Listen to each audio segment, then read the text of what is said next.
Hello dear learners, welcome to our channel IELTS Fever and this is Manpreet as your IELTS trainer। आज हम जिस topic के ऊपर बात करने वाले हैं वो है IELTS राइटिंग मॉड्यूल के बारे में हम आज बात करेंगे।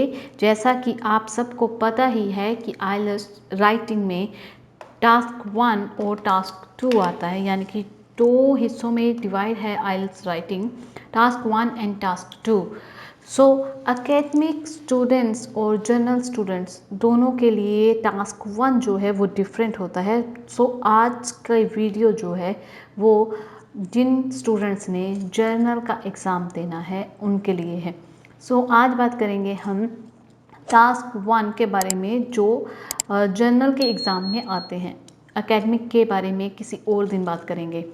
सो जर्नल का एग्ज़ाम आप बहुत सारी सिचुएशंस ऐसी होती हैं कि कैंडिडेट को जर्नल एग्ज़ाम देना पड़ता है फॉर पीआर, ठीक है। अगर आप ऑफ़र लेटर मंगवा रहे हो, वर्क परमिट पे जाने जाते हो तो सो आपका पर्पस कुछ भी हो बट आपको जर्नल एग्ज़ाम देना है।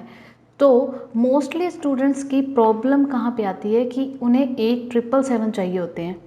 बाकी मॉड्यूल्स में रीडिंग में, लिसनिंग में एंड स्पीकिंग में उनका स्कोर अच्छा आ जाता है, बट राइटिंग मॉड्यूल एक ऐसा मॉड्यूल है जिनमें टास्क अचीव करने में प्रॉब्लम आती ही आती है स्टूडेंट्स को। सो टास्क 1 राइटिंग का जो है वो आपको मैक्सिमम स्कोर दिला सकता है राइटिंग में। सो अगर आप भी चाहते हो कि फर्स्ट अटेम्प्ट में आप आइल्स राइटिंग को क्रैक कर लो तो उसके लिए आपको आज की वीडियो को एंड तक देखना होगा। वीडियो को एंड तक देखने का मतलब ये है कि वीडियो में मैं आपसे शेयर करने वाली हूँ कुछ ऐसे टिप्स जिनसे जर्नल राइटिंग टास्क 1 में हेल्प मिलेगी। टॉप 14 टिप्स आज हम डिस्कस करेंगे। अगर आप उन टिप्स को स्टेप बाय स्टेप फॉलो करते हो और अपनी राइटिंग में अप्लाई करते हो देन आई प्रॉमिस यू, मैं आपसे वादा करती हूँ, आपको प्रॉमिस करती हूँ कि आपका बैंड स्कोर इंक्रीज़ होगा ही होगा। अगर आप इस टाइम 6 पे स्टक हो तो 1 बैंड स्कोर इम्प्रूव आपका होगा आज की वीडियो देखने के बाद। सो फास्ट फॉरवर्ड करके वीडियो को मत देखिए। अगर आपने फास्ट फॉरवर्ड करके देखना है वीडियो को तो आपको कोई बेनिफिट नहीं होने वाला। सो वीडियो को एंड तक ज़रूर देखें। अगर आप चैनल पे नए हो तो प्लीज़ चैनल को सब्सक्राइब ज़रूर कर दें, और वीडियो के एंड में अगर आपको वीडियो अच्छी लगती है और इन्फॉर्मेटिव लगती है तो लाइक ज़रूर कर दीजिए करें वीडियो को, क्योंकि इससे हमें मोटिवेशन मिलता है। वीडियो इन्फॉर्मेटिव लगती है या आप एकेडमिक स्टूडेंट हैं बट आपके लिए ये वीडियो नहीं है, फिर भी आप ये वीडियो को शेयर करके हमारी मदद कर सकते हैं ये वीडियो जर्नल कैंडिडेट तक पहुंचाने में। सो वीडियो को शेयर कर दीजिए व्हाट्सएप पे, फेसबुक पे, ताकि उन स्टूडेंट्स की हेल्प हो सके। Without wasting any time let's get started. आपको पता है कि टास्क 1 जर्नल राइटिंग का जो है लेटर्स आते हैं, और इस वीडियो में हम डिस्कस करेंगे top 14 tips, super tips that will definitely works, ठीक है। सो सबसे पहले टाइप्स ऑफ लेटर, आपको टाइप पता होनी चाहिए। पहला टिप तो यही है कि आपको टाइप पता होनी चाहिए, फॉर्मल लेटर, सेमी फॉर्मल और इनफॉर्मल। आपको पता है कि 3 तरह की लेटर्स होती हैं, फॉर्मल होती है, सेमी फॉर्मल होती है और इनफॉर्मल होती है। अब आप कहोगे कि ये तो हमें पता है, आई नो दैट कि आपको पता है, पर आपको पता होने का एक अलग वे है। आपको ये लगता है कि जिन पर्सन को आप नहीं जानते पर्सनली, ठीक है, जिनका आपको नाम भी नहीं पता, वो फॉर्मल लेटर होती हैं। जिनका आपको सिर्फ नाम पता है बट आप उनके बारे में ज़्यादा डिटेल नहीं रखते, फ्रैंकली उनसे बात नहीं कर सकते, तो वो सेमी फॉर्मल होती हैं। और जो आपके फ्रेंड्स हैं, जो आपके रिलेटिव्स हैं, अगर उनको कोई लेटर लिखी जाती है तो वो इनफॉर्मल होती है। बट ये एक रॉन्ग वे है इस कैटेगरीज को डिवाइड करने का सॉरी। सो इसका सही तरीका क्या है, फॉर्मल की पर्पस क्या है हमारी लेटर का, क्योंकि हर लेटर एक पर्पस के लिए लिखी जाती है। फॉर एग्जांपल अगर फॉर्मल लेटर आप लिख रहे हो इट शुड बी एक कंप्लेंट लेटर हो सकती है, आप किसी से कोई रिक्वेस्ट कर रहे हो, आप किसी जॉब के लिए अप्लाई कर रहे हो। सो जो लेटर की आपकी टाइप है उसके अकॉर्डिंग ही उसका पर्पस है। So first point and second point connected हैं, इसलिए हम सेकंड पॉइंट डिस्कस करते हैं, सेकंड टिप, जिससे आपको क्लियर हो जाएगा।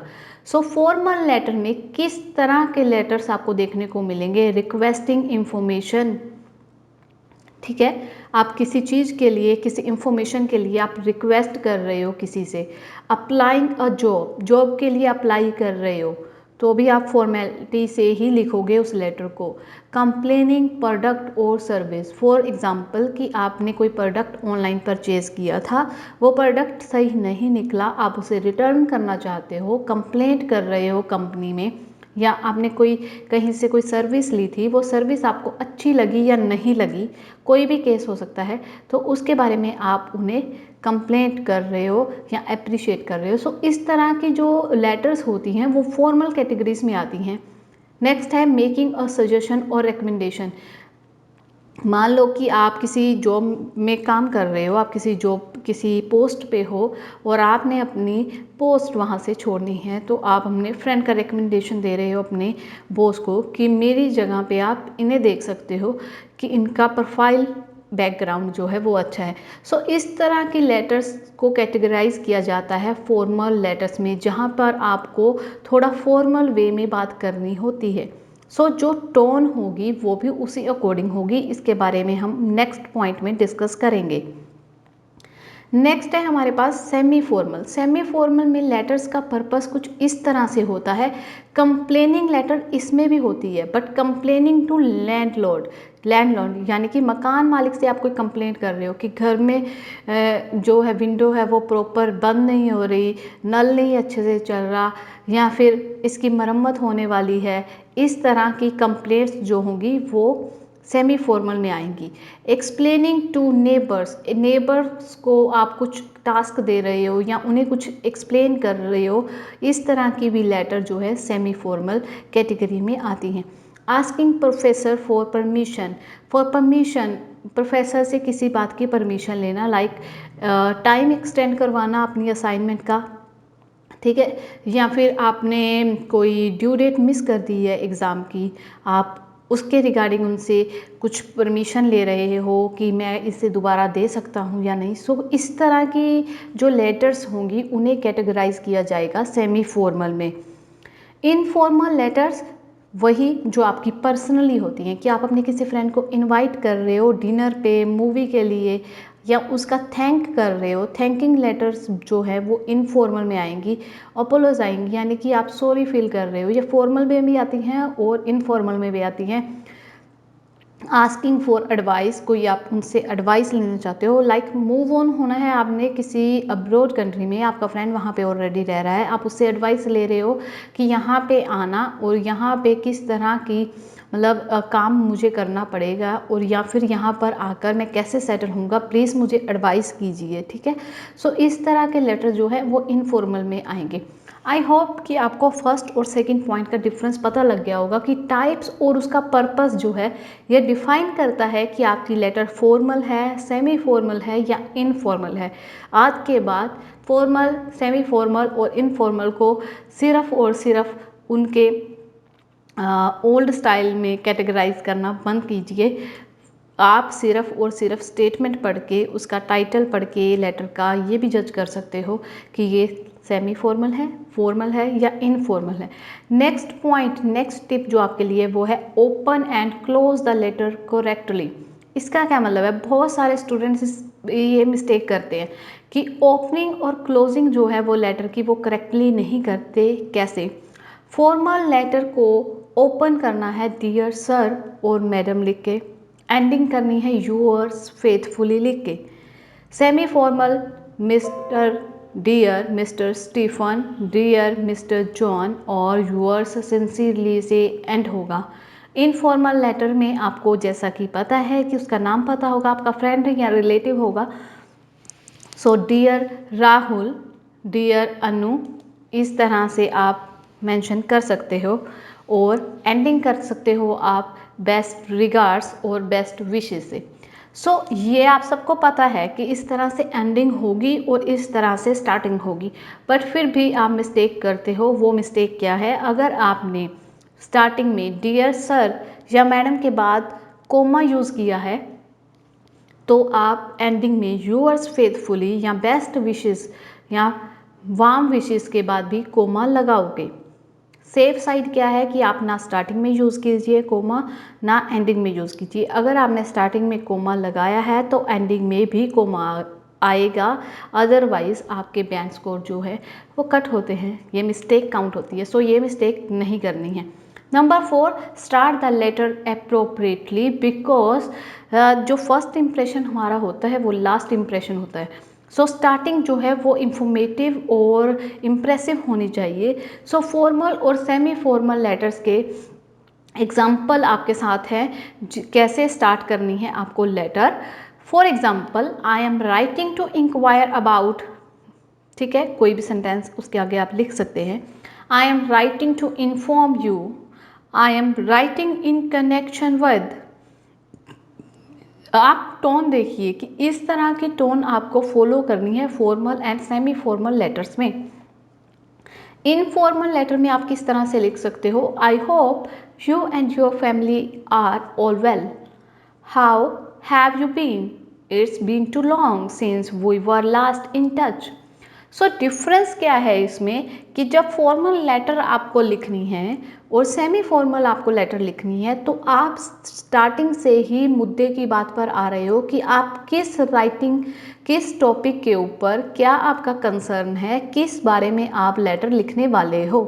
आई am writing this letter to direct to the point पे आप बात कर रहे हो, ठीक है, क्योंकि आप उस पर्सन से बात कर रहे हो जो हायर अथॉरिटीज़ में हैं और उनसे आपको थोड़ा फॉर्मेलिटी में बात करनी है। उनके पास फालतू की इधर उधर की बातों के लिए टाइम नहीं है।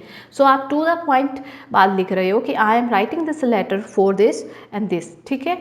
इनफॉर्मल में क्या है कि जो आपकी इंट्रो होगी, जो इंट्रोडक्शन पैरा होगा, जो स्टार्टिंग होगी, उसमें आप इधर उधर की थोड़ी बहुत यानी कि कुछ नाइस थिंग्स जो हैं वो आप डिस्कस करोगे। जैसे कि एग्जाम्पल में आपने देखा, आई होप, उम्मीद करता हूँ कि तुम और तुम्हारा परिवार ठीक होगा, बहुत टाइम हो गया तुमसे मिले। अच्छा, तो उसके बाद हम डिस्कस करते हैं कि अच्छा मैं तो लेटर इसलिए लिखा है कि, ठीक है, समझ गए ना डिफरेंस फॉर्मल और इनफॉर्मल का।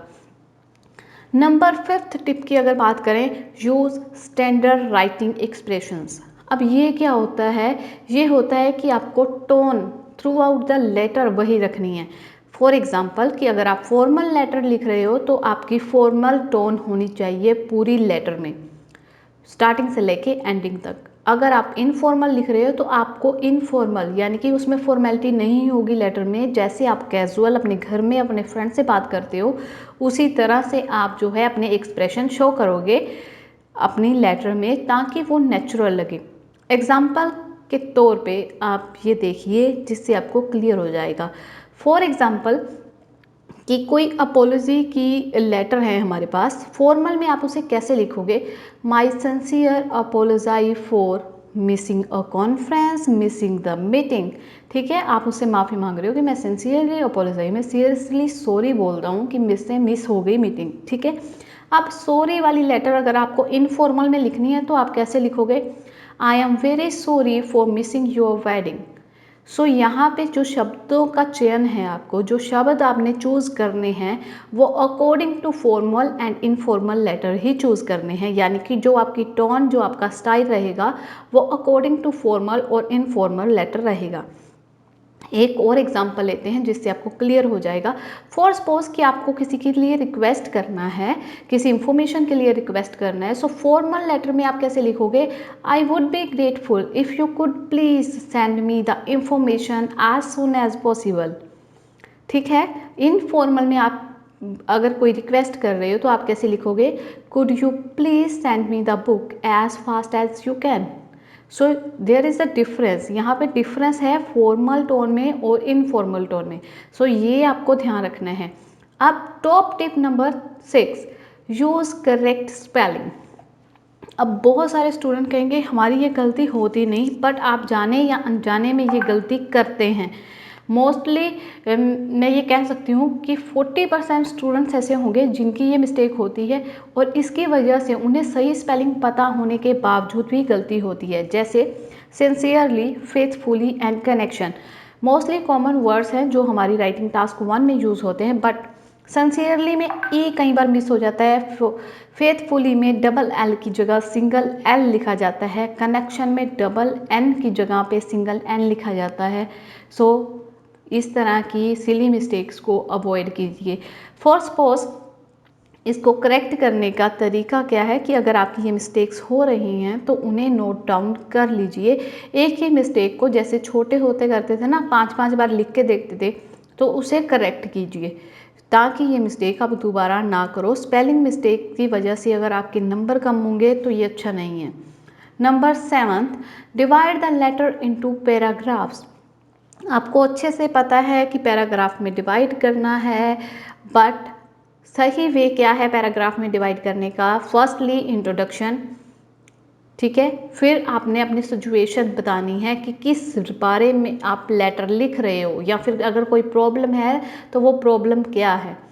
नंबर 3 पे आप लिखोगे एक्शन या सजेशन। अगर आप कोई सजेशन देना चाहते हो उस सिचुएशन से रिलेटेड, या प्रॉब्लम है तो उससे रिलेटेड क्या आप एक्शन चाहते हो। नंबर 4 पे आएगा कंक्लूजन। कंक्लूजन आप सबको पता ही है कि यूअर्स फेथफुली, इस तरह से आप एंडिंग करोगे, I look forward to hear you, ठीक है, इस तरह से आप उसकी एंडिंग करते हो। सो इस तरह से कैटेगराइज कीजिए। अगर आपने मतलब स्टार्टिंग में डियर सर लिखा है और एंडिंग में यूअर्स फेथफुली लिखा है, सो आप वहाँ पे कोमा अगर ऊपर लगाया है तो नीचे भी लगाओगे। नंबर 2, पैराग्राफिंग जब आप करते हो तो पैराग्राफिंग में एक बात ध्यान रखनी है, जब आपने फर्स्ट पैरा बना लिया है उसके बाद एक लाइन का स्पेस आप छोड़ोगे ताकि एग्जामिनर को ये अंडरस्टैंड करना ईजिली हो जाए कि आपने स्पेस छोड़ी है, यानी कि प्रॉपर पैराग्राफिंग की है। अगर आप स्पेस नहीं छोड़ोगे तो वो एक बड़ा सा ऐसे टाइप कुछ लगेगा जो कि पढ़ना बहुत डिफ़िकल्ट होता है और इससे आपके मार्क्स भी कम हो सकते हैं। नंबर 8 है use clear legible hand writing. अगर आप कंप्यूटर बेस्ड एग्ज़ाम दे रहे हो तो कोई प्रॉब्लम की बात नहीं है, वहाँ पे आपको टाइप करना है, आपकी राइटिंग हैंड राइटिंग मैच का कोई झंझट ही नहीं है। बट अगर आप पेपर बेस्ड एग्ज़ाम दे रहे हो तो आपको जो अल्फ़ाबेट आप लिख रहे हो, जो सेंटेंस आप लिख रहे हो, वो आपके क्लियर होने चाहिए, पढ़ने में आसानी होनी चाहिए। कोई भी इस तरह की राइटिंग मत लिखना जो कि किसी को पढ़ने में परेशानी हो। फॉर एग्ज़ाम्पल कि डॉक्टर की जो स्लिप मिलती है ना, उसमें पढ़ा नहीं जाता कि क्या अक्षर लिखे हुए, तो डॉक्टरों वाली लिखाई वहाँ पे नहीं लिखनी है। अगर आप एज अ प्रोफेशन डॉक्टर भी हो तो भी अपनी हैंड राइटिंग वहाँ पे आपको क्लियर लिखनी है जो एग्जामिनर को समझ आ जाए। सेकंड, कई स्टूडेंट्स को कर्सिव लिखने में प्रॉब्लम, मतलब कर्सिव लिखने का शौक़ होता है और वो कर्सिव में ही एग्ज़ाम देते हैं। कर्सिव हैंड राइटिंग देखने में बहुत सुंदर लगती है, बट कुछ स्पेलिंग्स ऐसे होते हैं, जो कुछ अल्फ़ाबेट ऐसे होते हैं जो कि समझ नहीं आते, जैसे कि आर एंड एन। सो इस तरह के हैंड राइटिंग जो है वहाँ पे शायद आपके लिए प्रॉब्लम क्रिएट कर दे। 9th, जो आप सबको पता है, राइट 150 वर्ड्स एटलीस्ट। आपको कम से कम 150 वर्ड लिखने हैं और वो 150 वर्ड्स जो आपने लिखने हैं कई बार उसकी प्रैक्टिस आपको करनी पड़ेगी, क्योंकि पता क्या होता है कि कई बार हम टू द पॉइंट लिखने के चक्कर में ना कम वर्ड्स लिख देते हैं, जिससे आपका जो है टास्क अचीवमेंट वाला, टास्क रिस्पॉन्स वाला पॉइंट कवर नहीं होगा, ठीक है। सो एटलीस्ट 150 वर्ड्स लिखने हैं। ऐसा भी नहीं है कि आपको 250 वर्ड्स लिखने, वो अननेसेसरी लिखोगे तो भी प्रॉब्लम है। अगर आप जितनी लिमिट है उससे कम लिखोगे तो भी प्रॉब्लम है। सो पॉइंट के रेंज में रहिए। 150 to 180 वर्ड्स जो है वो सही है, इतने आप लिख सकते हो, बट एटलीस्ट 150 आपके वर्ड्स होने चाहिए, इससे कम नहीं होने चाहिए। Number 10, finish in 20 minutes. इसका मतलब क्या है कि अगर आप चाहते हो कि आप टास्क 1 में, यानी कि पूरी ओवरऑल राइटिंग में अच्छा स्कोर करो, तो आपको अपना टास्क 1 जो है 20 मिनट्स में कंप्लीट करना ही होगा। इसके पीछे रीज़न क्या है कि टास्क 2 जो है लेंथी होता है। अगर आप आधा घंटा जो है इसी पे लगा दोगे टास्क 1 पे, तो आपको टास्क 2 के लिए टाइम नहीं मिलेगा, और वो जल्दी जल्दी जो आप लिखोगे ना, वो आइडियाज़ जो हैं वो कनेक्ट करने में वहाँ पे प्रॉब्लम आएगी।